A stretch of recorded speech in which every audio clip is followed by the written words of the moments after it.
আপনারা যদি Android user হয়ে থাকেন তাহলে কল ডায়ালারের 3টা গুরুত্বপূর্ণ সেটিং আপনার জানা দরকার এবং এই সেটিং কিন্তু আপনাকে খুবই কাজে দিবে। এরকম ইন্টারেস্টিং ভিডিও পেতে আমার পেজটা অবশ্যই ফলো করে রাখবেন এবং আমার ইউটিউব চ্যানেল থেকে দেখে থাকলে অবশ্যই আমার ইউটিউব চ্যানেলটি সাবস্ক্রাইব করে দিবেন। So let's check it out. আমরা সরাসরি আমাদের মোবাইল কল ডায়ালারে চলে যাব। চলে আসার পর এখান থেকে আমরা উপরে একটা 3 ডট দেখতে পারবো, সেই 3 ডটে ক্লিক করব। 3 ডটে ক্লিক করার পর এখানে দেখেন সেটিংস অপশন আছে, সেটিংসে ক্লিক করব।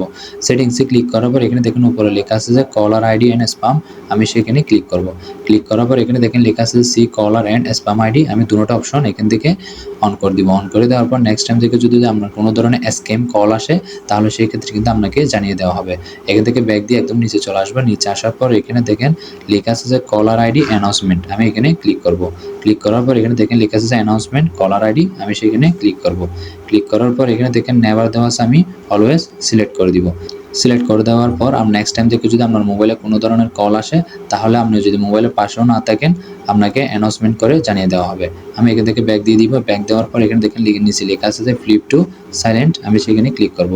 ক্লিক করার পর এখান থেকে আমি অপশনটা অন করে দিব। এই অপশনটা যদি আমি অন করে দিই, আপনার মোবাইলটা যদি আপনি উল্টায় রাখেন তাহলে আপনার মোবাইলটা অটোমেটিকলি সাইলেন্ট হয়ে যাবে। সো এই ছিল আমার আজকের ভিডিওটা ভালো লেগে থাকলে অবশ্যই শেয়ার করে দিবেন। Thank you.